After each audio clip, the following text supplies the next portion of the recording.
game. You. Okay, here.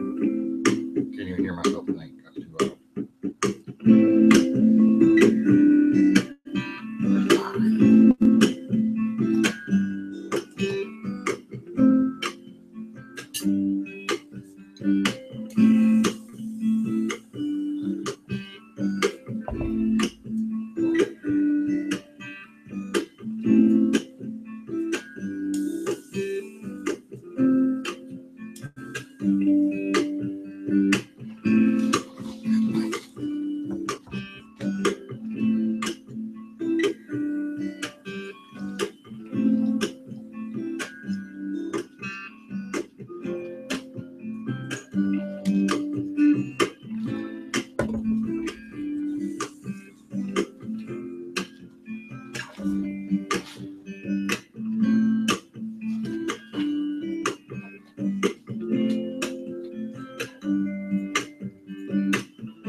Let's see who's in the live chat this morning. We've got a Panina, we've got a Fen, we've got a Benihana, and we've got a Rhetorical Entertainment. How you guys doing this morning? Usually, as my crappy computer does not allow me to play videos while I have the cam on, I do have a video update to play with you guys, for you guys, and then I will turn on the cam and start with the rest of the news. So as of 6 o'clock, that's 1800 Las Vegas time, this is the latest update on what's going on over there in Vegas. Good evening. I'm Kevin McMahill. I'm the Undersheriff of Clark County in the Las Vegas Metropolitan Police Department. I'm going to provide you the final briefing for today. And as promised in our last briefing, we now have the LVMPD.com site up and running. It's a page listing resources available to our victims or family representatives of victims involved in the Route 91 Harvest Festival shooting. Information on the site includes instructions on how to report information if you were a witness, important phone numbers on how to provide photo and video evidence as soon as we have information on how to retrieve lost property. As the sheriff told you previously, we'll post that on the page as well. After this incident, one of the most striking visuals, in addition to the absolute carnage, was the sheer amount of personal items left behind as people fled from the terror. One of the biggest items left were vehicles of the concert goers. So for those people that are waiting to get that property returned to them, I have an update. There's a dirt lot on the corner of Giles Street, Giles, between Alibaba and Mandalay Road. There's approximately 150 vehicles over there that citizens have not yet been able to recover.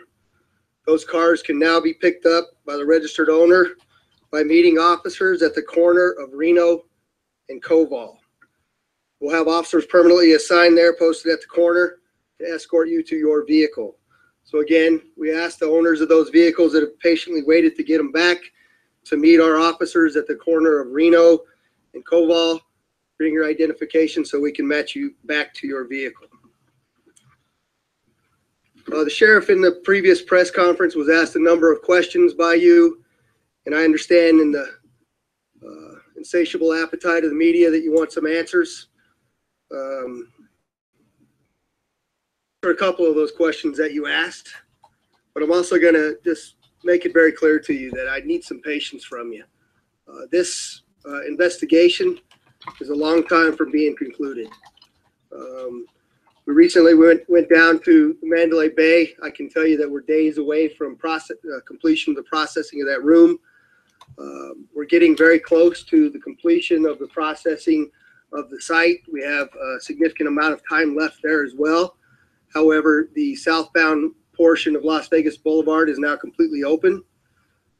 We are also working diligently as we speak. I believe we just opened up 2 of the northbound lanes, and the completion of the northbound lanes should occur sometime this evening.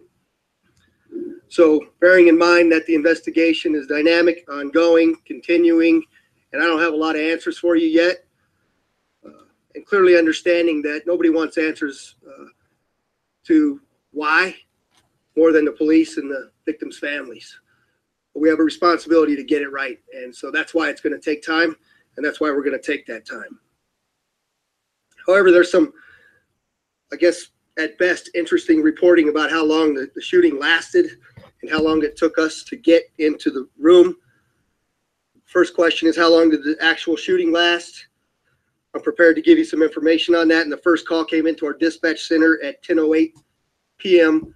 about shots being fired. The suspect, I can tell you that we know now that he fired off and on for somewhere between 9 and 11 minutes. We know that the suspect fired over a dozen or so volleys, and we know that the firing by the suspect ceased at 10:19. So I want you to think about that. The first minute the police are aware of shots being fired at 10:08, and it stops at 10:19. That's a remarkable response by this police department. Also, another question that came up, how long was it before our SWAT team entered the suspect's room? 72 minutes, and why so long? As I just mentioned to you, and as the sheriff mentioned previously in the briefing, we had patrol officers actually working another event at the Mandalay Bay who heard the shooting, and they took it upon themselves to form up into a team, enter the stairwell, begin ascending the floors, and also evacuating hotel guests. The SWAT team had to arrive first at the Mandalay Bay before they could take any action. As I mentioned earlier, there was a very heroic security guard who was shot during the search for that suspect. That security guard went up to the room. He was advancing towards the room when the suspect fired through the door at the security guard and struck him. He was able to provide additional information to the police on exactly which room that we were looking at. However, at that time, it's important to note that the shooting had stopped. We're considering it a barricade at that point because it's no longer an active shooter. We're not hearing any further shots. The floors had already been evacuated of the guests. The suspect was now isolated and contained within a room. At the point that the SWAT team made their decision based on when it was appropriate to enter, I want to make it clear again to you that while there was that slight delay, the suspect was no longer firing into the crowd.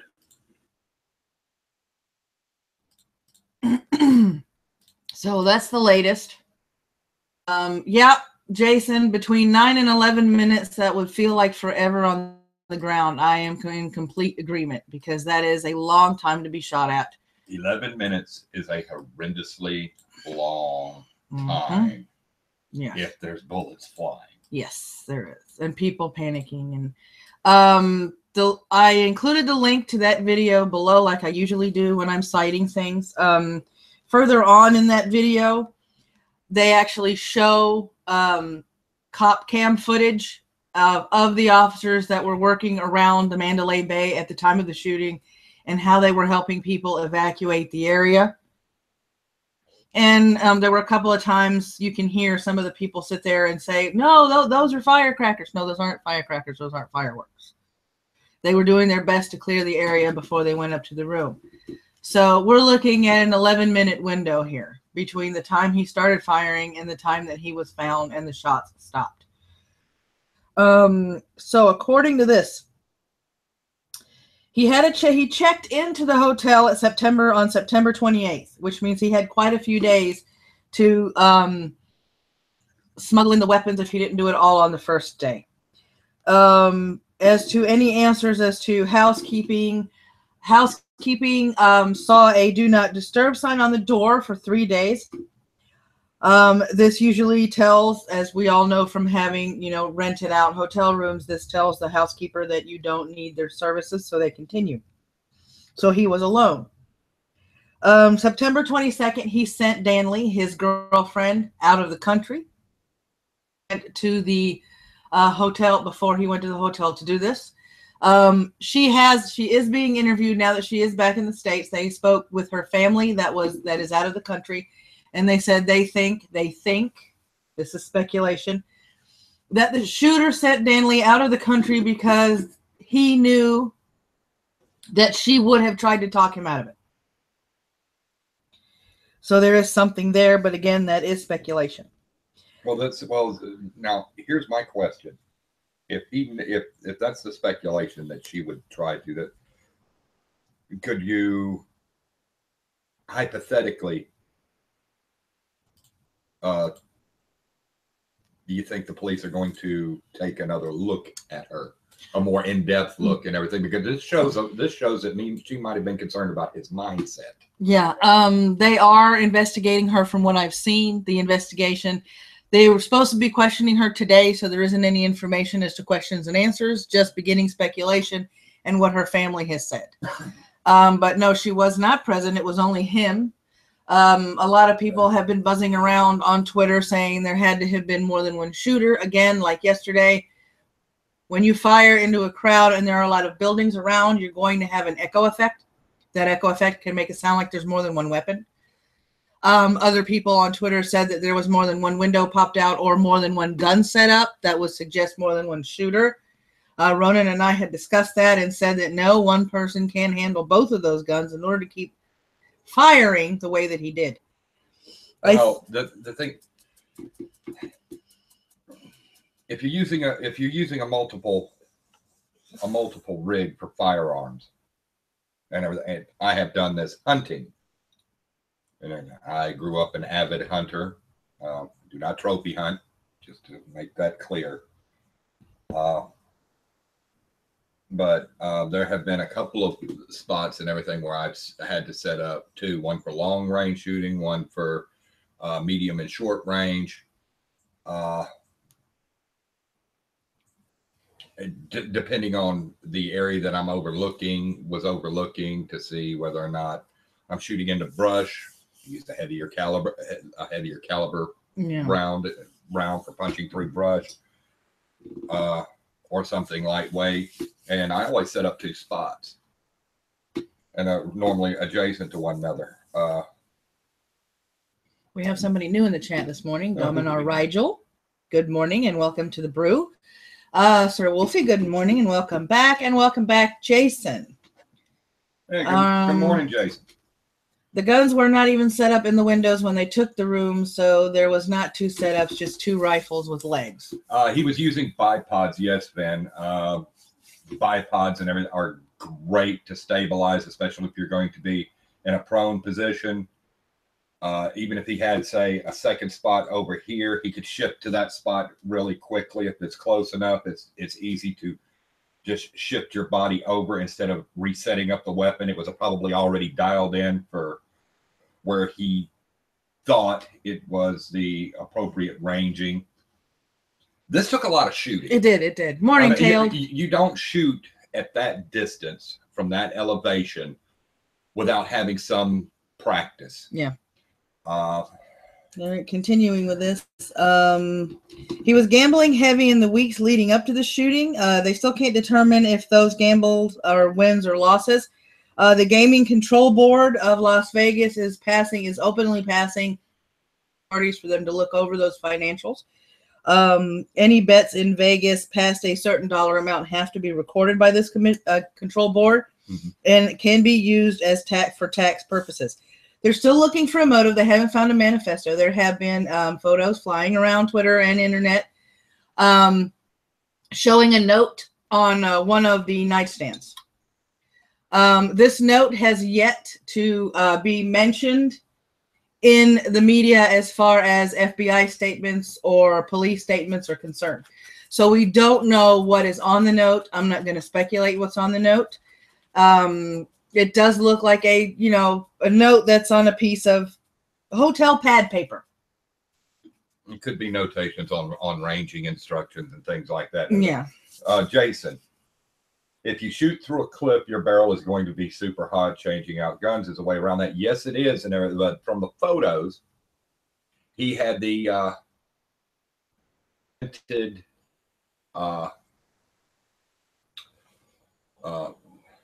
barrels and forearm attachment and everything that was and those, of course, as you probably know, are designed to help vent heat away from them, keep the barrel cooler longer to stay true.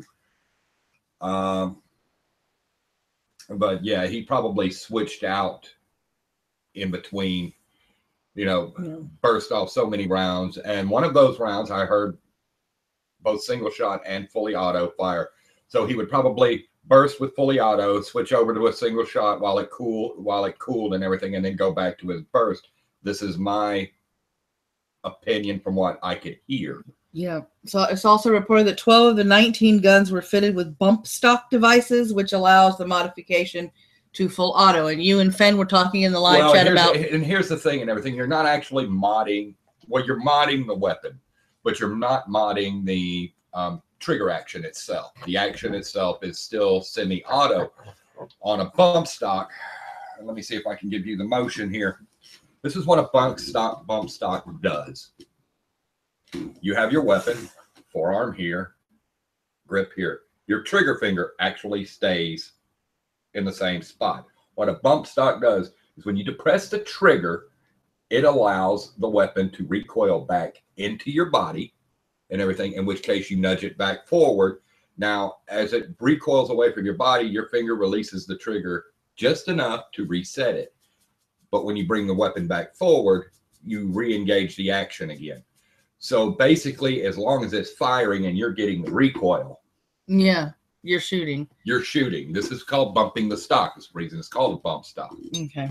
And everything. It's another term for it and everything is it's part of recoil assistance and everything. It's supposed to absorb the recoil straight into your body, up, yeah, and everything, and off your target.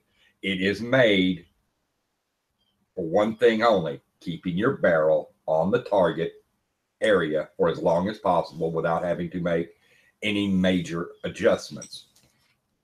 Okay. The problem with this is, like I said, if you practice with it enough and everything, you can. And what was it? 31 seconds, and how many rounds did they say? Over 230 some odd seconds. 31 seconds and over 200 rounds, which means, again, this man playing this for a long time and practiced. That takes a lot of practice to be able to do that. Yeah, it does. Okay. They're questioning the girlfriend. The reason they're questioning the girlfriend is because they found her gambling cards and gambling ID on the shooter, even though she was out of town. So they are going to try and get information off her. The brother said he can't imagine the shooter doing this, but he later admitted that his brother, the shooter, could be confrontational at times. When the neighbors were questioned, they described him as weird and that he kept to himself, that he was extremely standoffish and aggressively unfriendly. That's an interesting term to describe somebody with. Aggressively unfriendly. Yeah, he had worked for a predecessor of Lockheed Martin in the late 1980s, and Lockheed Martin is cooperating with authorities to get those employment records. So, yeah, they have found that he did work for Lockheed Martin, and that they are going through those records now to figure out a subsidiary and figuring out in what capacity he was employed to that subsidiary. Fenrir, none of the guns shown have a bump stock. Anyone that practiced would know that short burst over holding trigger. I know, Neil, but at least you can make it. Hey, Neil. Fenrir, you're right and everything. Short bursts are much more accurate. I think when he was full auto and everything, he was just pointing in the direction of the bulk of the crowd. Yeah. He wasn't picking and choosing targets. Yeah. Now, me personally and everything, I'm a pick and shoot. Right. And do way much more damage than that. Yeah, you do not subscribe to spray and pray. No, spray and pray is not the way to go. If I squeeze the trigger, I can drop whatever I want to hit. I was talking to Running Guns in DMs this morning, and the only thing that I will release to you from those DMs is that over the radio this morning, because he is in the Vegas area, they are confirming another death. So the death toll is now up to 60. Good morning, Ren. Morning, Ren. Before we move on to our next story, you can support the Morning Brew, MWM Media, and all of her sister channels by giving us a tip in the PayPal tip jar in the description, seeing how it seems like my night bud is on strike. You can also sign up to be a Patreon or visit my handmade jewelry store online by clicking on my website. I do custom orders. And the Dragon's Den is now open if you want to place a special order for your very own chainmail dragon. So after that plug, we're going to go on to the next story. Amazon owes over 250 million euros, which is $294 million approximately, in back taxes to the EU. How did they do this? Welcome to the Brew, Ren. Let's see. A deal with Luxembourg granted these tax benefits, but this deal was illegal under EU state rules. They actually paid 4 times less in taxes due to this deal that they made with Luxembourg. The actual rule is that they cannot give selective tax benefits to one and not to all. We believe that Amazon did not receive any special treatment from Luxembourg and that we paid tax in full accordance with both Luxembourg and international law is Amazon's official statement on this. Luxembourg rejects claim, looking for legal options. It's all centered around a tax ruling in Luxembourg in 2003. The ruling enabled Amazon to shift the majority of its profits from Amazon EU to Amazon Europe Holding Technologies, which is a company that is not subject to be taxed. That's a little interesting turn of events. That's tax evasion. It is. It's tax evasion. I mean, point blank and simple. If they tried that here in the States and everything, they'd be shut down. Yeah. There's another company, I can't remember the name of the company, that also had to pay taxes to Ireland last year because they were pulling that little shady deal too. Ireland is under fire by the EU for not enforcing it and collecting all of the taxes that were not paid. So there is also that. Well, I'll go back just for a minute and everything because I want to speak directly to Fenrir for a second. Okay. I'm not sure if he was smart enough either to plan all of this, but with the way it was set up, it had to be planned for months, starting from when he knew that the was coming through. Yeah, is when I think this probably started and everything, because he had to get the room that was directly overlooking the venue at a high enough location, because you're not just going to go up 32 flights of stairs or anything else in a hurry. He isolated himself in a very good location to do all of this. Yeah, he did. It took money. It took planning to get the weapons, how to get the weapons up there to him without him being stopped, questioned, or anything else. Yeah. He had to reserve the room to make sure that he had that room because, Yes. I mean, this is a concert. This is a festival that a lot of people go to. And all of us that go to conventions and things of that nature know how quickly hotel rooms sell out. So he checked in on September 28th. The question is, when did he reserve the room? And all of this will come out. We're probably not going to know anything solid for about a week. Yes. But as soon as we hear anything, we will make sure that we're going to keep you guys apprised of this situation. We are going to because this is still ongoing. It's just going to be. I'm just waiting to see how this plays out. Yeah, me too. I've got things in my mind. This is sort of becoming the way it plays out in my mind. But this is kind of playing out kind of like an Ed McBain mystery to me. Because there's a lot of questions that are not answered.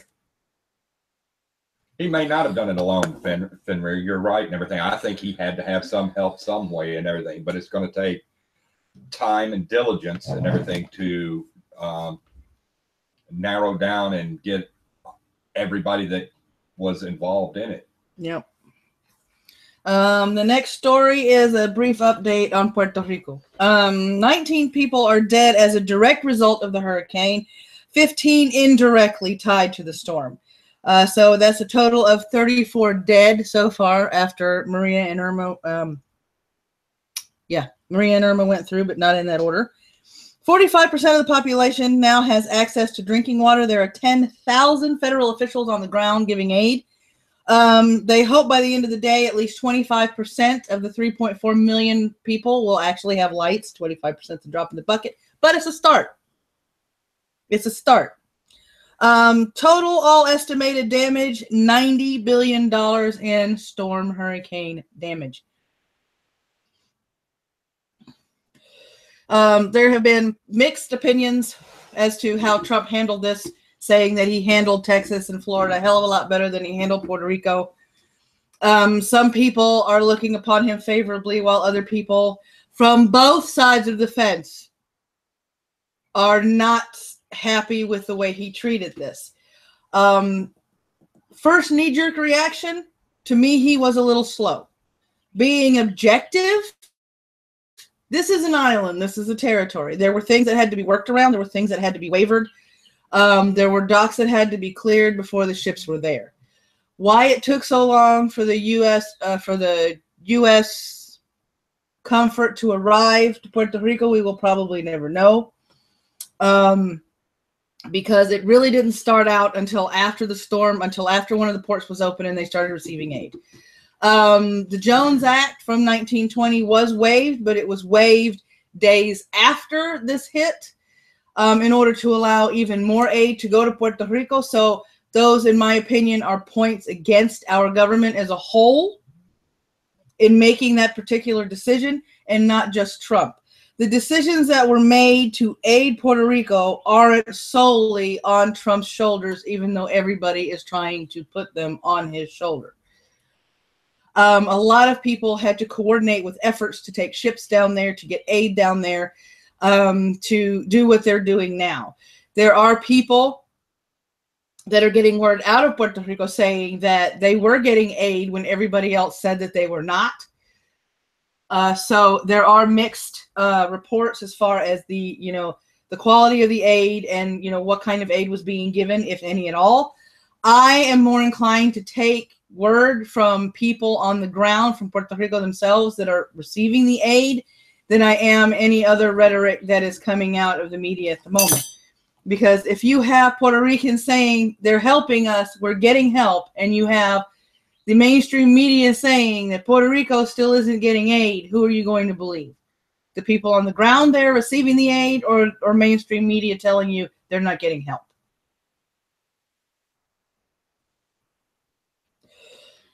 The Iran deal, which was mentioned in Trump's address to the United Nations, was also a topic today. He's hoping he does not have to recertify the Islamic Republic's compliance every 90 days, even though that was part of the agreement. He's trying to find a way around that because he feels he's losing face with the whole Iran deal, which he thought was a crappy deal to begin with. In my opinion, it was a crappy deal. They're trying to find a way to stop signing the accord without getting rid of it completely. This is causing problems, as can be predicted, with Iran. According to the 2015 Agreement Reviews Act, he has to tell Congress if Iran is meeting promises for nuclear program scalebacks. He has to do this every 90 days. UN Nuclear Watchdog says Iran is in compliance. This is probably the same watchdog coalition that was supposed to be keeping an eye on Kim Jong-un. Well, that's working. Trump wants to decertify Iran in order to apply more sanctions to Iran. Now, I understand he wants to do this, but if they're in compliance with the agreement, he can't do this without scoring major negative points. I mean, this is from an objective standpoint. We all want him to be able to sit down and renegotiate this horrible deal that Obama struck, but he can't do it by trying to circumvent the agreement that's already there, because that would make him look even worse than he already does. Iran has stated they would walk away from the deal if it was circumvented and they were decertified. This would speed up their nuclear program. I don't know how much they're paying the group. That's tinfoil hatty, but it is a question that needs to be asked because we know there's always things happening behind the scenes that we're not aware of. According to General Joseph Dunford, Chairman Joint Chiefs of Staff, when he addressed the Senate Armed Forces Committee on Tuesday, he said, and I quote, "Iran is not in material breach of the agreement, and I do believe the agreement to date has delayed the development of a nuclear capability by Iran." Mattis was asked if staying in the deal was good for national security, and he was asked if he believed it, and he said, "Yes, I do believe that it is good for our national security." So once again, Trump is at odds with his advisors. Oh yeah, the tinfoil hat is fun to wear at times, and I wore it yesterday a little bit when I said that in order to smuggle all these guns in, hey, Posmatic, there had to be somebody on the inside helping him, which is tinfoil hatty because they haven't as of yet, come up with anybody that could have helped him in this particular instance. Because whether you work retail or not, there's always something that they tell you that most of the losses from retail come from within, from inside jobs, from people that know how the system works, from people that know how, the scheduling works and where people are at certain times of the day, which makes it more prevalent that there could have been somebody helping him. But then again, they haven't found anybody. And I'm stressing that. That's just purely speculation. I'm pretty sure he stole my Mary Poppins bag. Yeah, we all want a Mary Poppins bag. It makes moving so much easier. Yes. I need one of those and everything. It just means that I can just, put Maddie down in there, put the dog down in there, get on the truck like nothing's wrong, and surprise. Surprise. You see here, recommended views for the day. Let me back this up because that is our news. And I back up my Kindle if it decides to agree with me today. Recommended videos this morning. Half funny with a serious message at the end. We have Doubting Tommy with Queen versus Princess, where he is addressing the lactation issue. It starts out very comical at first, but it does make a very good point at the end. Caeruleus Valentinius has released a video called My Experience as a Male Rape Victim, where he goes through the horrific oversight of his country's laws that basically state that unless a male is penetrated by some sort of sexual object, that he can't be raped. So he goes through his experience being raped and what he had to go through when he tried to report that rape. It is a 3.5-minute video. It is a very good video to watch. Please, he is trying to raise awareness. This is one of the reasons he became an MRA. If you could watch the video, like it, share it, get it out there. He is trying to help more men in his situation by calling attention to what happened to him. Fenrir of the Right has a video titled Las Vegas Tragedy Usurped, where he talks about gun control and other issues that popped up before the bodies were even dead. So that's a good view. And if you want Good yucks, some laughs, and a lot of head shaking moments. It turns out that our dear Jeff Holiday is a Trekkie, a hardcore Trekkie, and and the title of his video is Dissecting Discovery: Why the New Star Trek Sucks. He goes from the aesthetics to the way it was filmed to the writing of the script. You're welcome, Fen. And he also adds his own 2 cents along the way. So those are the recommended views for the day. All those links you can find down below as always. And now it seems that one part of our wonderful mainstream media has decided that they've had it. The fallacies, all the freaking rhetoric, and all the bull crap that people keep tweeting about media. And that is the National Review. Of all rags. Of all rags, the National Review. We need fallacy control now. Fallacy or follicle? Fallacy. It's an epidemic. Enough. It's epidemic, it's dangerous, and the time has come to demand its end. In the aftermath of the horrific massacre in Las Vegas, America needs fallacy control. Yes, we must declare war on fallaciousness. Now more than ever, the nation is suffering from an outbreak of illogical thinking. In response to senseless violence, clear-headed citizens deserve a safe space from 24/7 barrage of rhetorical nonsense.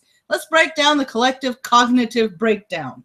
Oh, let's do this. Let's see if they're coming anywhere close. Okay. Argumentum ad celebratum. Empty talking points don't become persuasive arguments when uttered by Hollywood stars. But in the bizarre land of the celebrity cult, late-night comedian Jimmy Kimmel has been suddenly anointed America's conscience and voice of reason, fellatio control. Yeah, safe space. Kimmel railed intensely on TV Monday night against politicians doing nothing to stop mass gun violence. Sobbing and emotional, he insisted there's a lot of things we can do about it. Yet Kimmel acknowledged that Mandalay Bay gunman Stephen had passed multiple mandated background checks and had no criminal history. And yes, I am not going to say his name if I can help it. Moreover, this shooter brought his guns legally from Nevada and Utah gun shops subject to a thicket of local, state, and federal rules, and reportedly carried 23 of his weapons into a casino/hotel that already operates as a gun-free zone.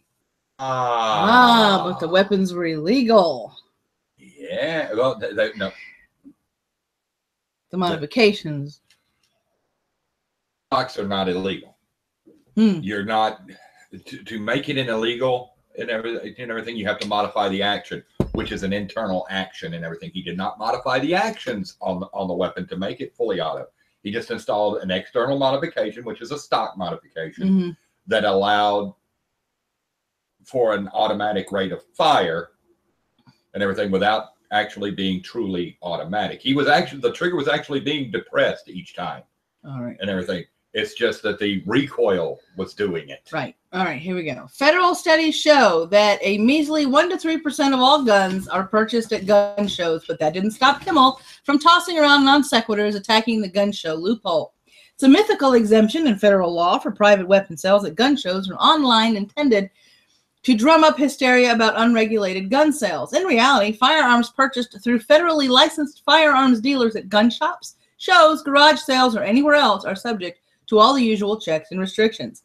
Only a narrow category of same-state transactions between private individuals not engaged in the commercial business of selling firearms, family members or collectors, for example, are unaffected by those regulations. There is zero empirical evidence that banning these types of transactions would do anything to prevent gun crimes or mass shootings. But who needs evidence when Jimmy Kimmel is bawling on stage intensely? The tears of a clown outweigh the sobriety of facts. You can hear the snark in the article, can't you? I can actually hear this. You can hear the snark. Gun shows is concealed carry permit. Yeah, rhetorical. You're correct there. And yes, Fenrir, we're going to have to actually look into and get a full breakdown and report over the weapons that were actually used during this. ones that were actively fired into the crowd to see if any of them actually had any illegal modifications. Right. Now, because of this, I can just about guarantee that they're probably going to say that you cannot own a bump stock anymore. Yeah. It's a way of cheating the system.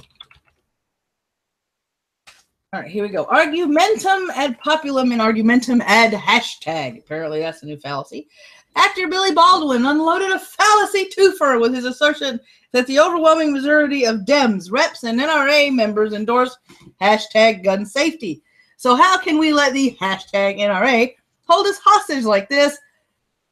Hashtag NRA terrorists. Claiming that an overwhelming majority of people agree with you doesn't make your argument sound, nor does citing polls showing support for gun show loopholes that the surveys don't fully understand. Nor does attacking the character of your political opponents and hashtag smearing them as NRA terrorists for holding political viewpoints different than your own. Here we go.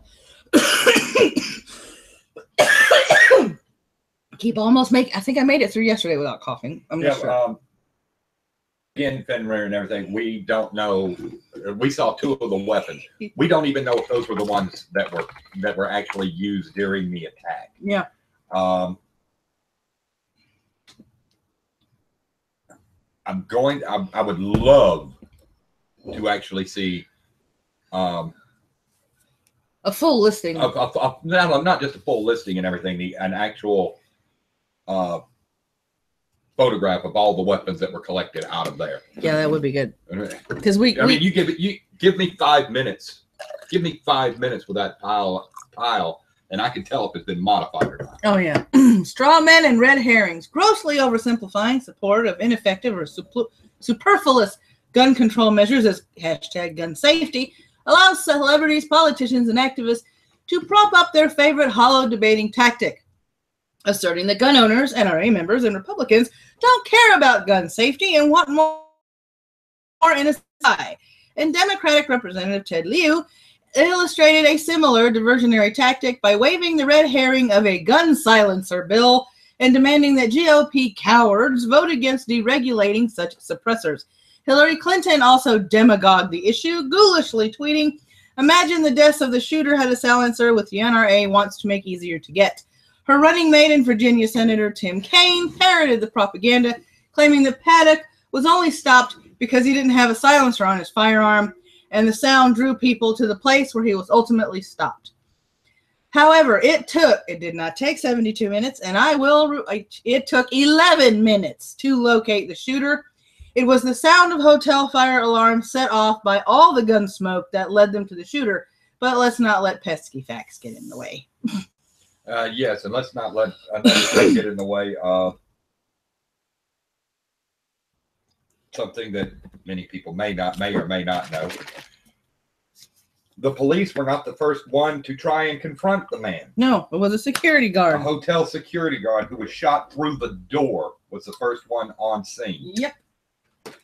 I don't know if the man passed or not, or if he was just wounded. We didn't get that information, and I apologize for that. Sir Wolfie, everyone is violent. Everyone breaks the law. Everyone is a terrorist, and you have to point it all out. Lol. Damn it, we're all we're all racist, terrorists, Nazis, and everything. It almost sounds like he's parodying someone that we all love to lolcow. Yeah. Give that man a gold star. Yeah. Getting really tired of all this, silencer shit. Me too, because it's not a silencer, it's a suppressor. It's a sound suppressor and everything. Here's the thing. Silencer. Anybody can. It's really not that hard. Depending on the size of the caliber that you're using and everything, depends on the size of the silencer that's going to be required to muffle the sound down to a low roar. Yeah. Problem with them is they burn out. Yeah. They burn out so quickly. Yeah. And I mean,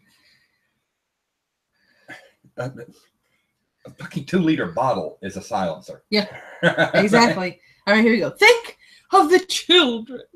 Invoking kids to support one's public policy preferences is not an argument. It's a time-worn appeal to emotion. Without it, however, gun control advocates are all out of ammunition. We as a society owe it to our children to pass common sense gun control. New Orleans Saints coach Sean Payton pleaded. Thoughts and prayers are not enough. Not when more moms and dads will bury kids this week, and more sons and daughters will grow up without parents. Senator Elizabeth Warren, Democrat from Massachusetts, fumed on Twitter. And actors Boris Kodjoe tweeted, "My 10-year-old asked me how the shooter was able to get his machine gun. I told him that pretty much anyone in the U.S. can. But why, Daddy? Think of the children." Too bad Kodjoe's kid will never know that Daddy didn't tell him the truth about fully automatic firearms, aka machine guns, which have been effectively banned from private civilian ownership in the U.S. as a result of federal gun legislation dating back to 1934. Nor will the children of the Think About the Children Brigade be taught the truth about defensive gun use or Second Amendment history or jurisprudence. We owe our children critical thinking skills and evidence-based public policy, not knee-jerk slogans and tear-jerking treacle. And that was from the National Review. I think they got sick and tired. Well, it sounds to me they got as sick and tired of the arguments that we have, with a few inaccuracies in their articles. Yay, Mitch, you made it right at the end. Groovy. I mean, it's just, we've all seen it. It doesn't matter if there is a shooting. It doesn't matter how many people are killed or wounded. The bodies aren't even dead before they start going, we need more gun control. We need more gun control. Yada, yada, yada, blah, blah, blah, on and on and on. It's the same tired argument. It's the same tired lobbying. It's the same railing against the NRA and the Second Amendment. Man, good for you. Good for you, fam. And anybody that speaks out against gun control, we just shoot them. There is no gun violence problem in America, and we'll shoot anyone that says there is. Yeah, no kidding, right? Oh, so that's it for the day. Oh, yes, there is a couple of announcements, a couple of streaming announcements. 9 o'clock on Miss Panina's channel. She is doing the Inktober challenge. This will be night 4, not day 4, night 4 of a month-long drawing challenge. I believe that's what it is. And y'all need to go over to Shagrin Ann Barret's channel at about 9:30 p.m. She's competing with Panina, but for White Trash Wednesdays. That's why I switched to my southern.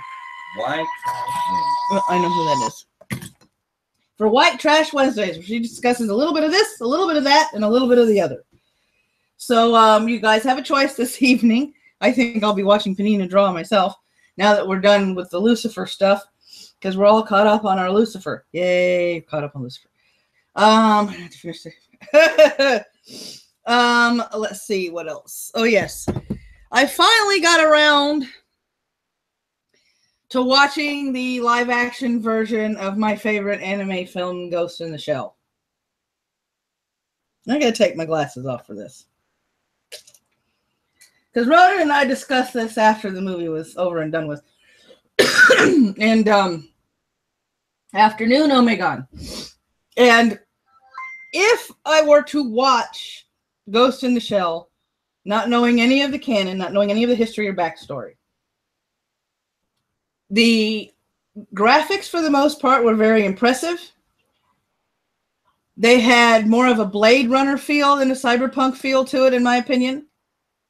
Very Blade Runner in its feeling. The story was quite solid for a story that doesn't run along Ghost in the Shell canon. The acting was okay. I think it could have been a little bit better.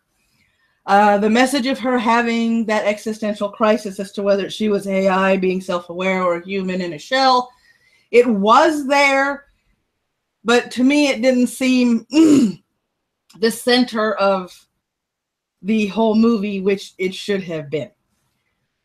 A lot of the city shots were very well done as far as CGI was concerned. It did give you that very futuristic feel. Now, if I were to compare it to the canon and the original movie and the history of those movies and the series as a whole, I have a lot of issues with it. I have a lot of issues. First of all, and this is a spoiler for those of you that haven't seen this. All right, have a good day at work, Fen. For those of you that haven't seen the movie. She spent the entire movie calling herself Major Mira Killian. That is a big issue with me because that is not her name in any of the canon. It was Motoko Kusanagi. She was Major. She was either called Major or Major Kusanagi. And in very rare moments was she called Motoko. Because they were always referring to her as her rank or her rank and last name. I was disappointed that I didn't see a single drone from Bateau. Those were not in the movie. I feel they should have been. The story was completely different. They were going after Kuze instead of the Laughing Man in the movie. Let me see. And that was a complete, you shifted the entire thing away from canon when you did that, in my opinion. What time is that? On the 15th. Okay. DM me with that so I can put that in my, in my, or you can put it in my server, Ren, if you're a member of my server. If not, just think the server Discord link's a little further up, just to remind me. Love you too, Panina. So overall, if I were to compare the Ghost in the Shell live action movie to the canon, I would have to give it a solid D-, because there were a lot of issues that I had with that movie that didn't follow along the canon. And I was very disappointed in that way. But like I said, if you looked at it as a standalone movie, not having seen any of the other material, the movie was about, I would say, a C+, B-. The acting could have been better. The writing could have been a little more solid. There could have been more character development. But overall, not a bad movie to watch on its own if you forget about all of the canon involved. What? The news hound. Oh, yeah. And there's the news hound on the bed with his head on my pillow, which is why you're only seeing his feet. This is the star of the show. Really, the star of the show. I am, for those of you in the live chat that are over there in England or the UK in general, if you could DM me on Twitter with reliable news sources. I want to start reporting more world news as well. But since I am ignorant of the media over there, I need your input on which are the most reliable sources for news in your regions so I can start adding those to the Morning Brew Show. Thank you for coming. Thank you for showing up in my chat, Omegon. I hope you enjoyed what you heard. We are about to end the show. I try not to make it more than an hour long. Most of the time it's half an hour, but with what's been going on in Vegas, it's been a little bit longer than that. It's been a little longer. I mean, and it's break and everything, we'll break in and start a stream. Start doing that. And not to fear, even when I'm on the road, I will be taking time off out of my driving schedule to get on the brew. Yep. All right. I'm gonna try this out today. Whether it's coffee or tea, come share it with me. May your coffee ever flow. May your caffeine be ever strong. May you have a wonderful Wednesday, guys. See you on the next Morning Brew, and see you in Discord.